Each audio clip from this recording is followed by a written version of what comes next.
তৃতীয় প্রতিযোগী দল শফিক ব্যালেট ট্রুপ বরিশাল, নৃত্য পরিচালনায় এসআই শফিক।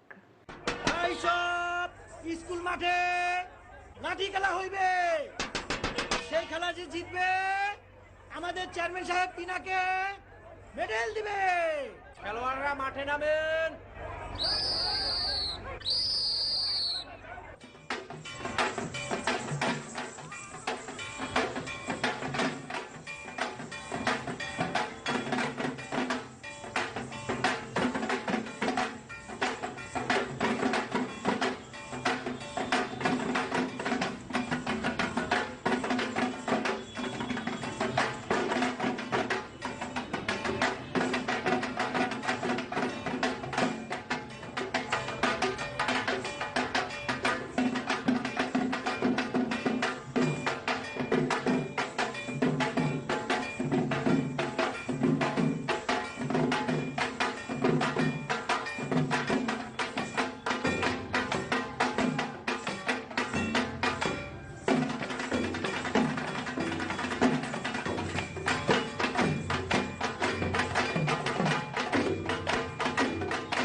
দেখে নিলাম তৃতীয় প্রতিযোগী দল শফিক ব্যালেট ট্রুপের ভিন্নধর্মী পরিবেশনা।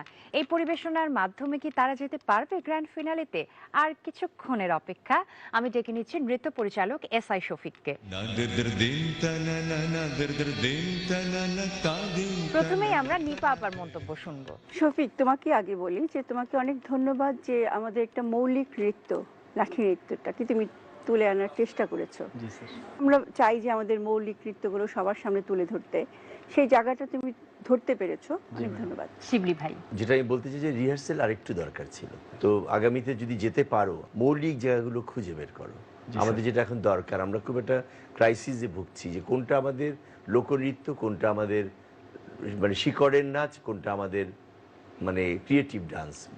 তো এই জায়গাটা থেকে আমি মনে করি যে তুমি চেষ্টা করো, ভালো করবে। নিগারাপা, আমার খুব ভালো লেগেছে যে আমাদের ঐতিহ্যবাহী লাঠি নৃত্যকে এখানে নিয়ে আসা হয়েছে। আর আমাদের যে লোকনৃত্য তার কতগুলো ধারা আছে, তার মধ্যে এটা হচ্ছে রণনৃত্য। হ্যাঁ, সেখানে আমার একটু কথা আছে যে এক্সপ্রেশনটা মানে যুদ্ধ নৃত্য, তো সেরকম যুদ্ধদেহী একটা ভাব থাকতে হবে, এক্সপ্রেশনটা ঠিক রাখতে হবে। আর এমনি ভালো লেগেছে। ধন্যবাদ তোমাদেরকে। এবারে দেখিনি স্কোর কার্ড কি বলছে। শফিক ব্যালে ট্রুপ বরিশাল গ্র্যান্ড ফিনালেতে পারফর্ম করার সুযোগ পাচ্ছে কিনা। স্কোর কার্ড বলছে 30-এর মধ্যে আজকে শফিক ব্যালে ট্রুপ বরিশাল টিম স্কোর করেছে 24। তার মানে গ্র্যান্ড ফিনালেতে দেখা হচ্ছে। ধন্যবাদ স্যার অনেক, আপনাকে দোয়া করবেন, ইনশাআল্লাহ আমরা আগামীতে ভালো করবো।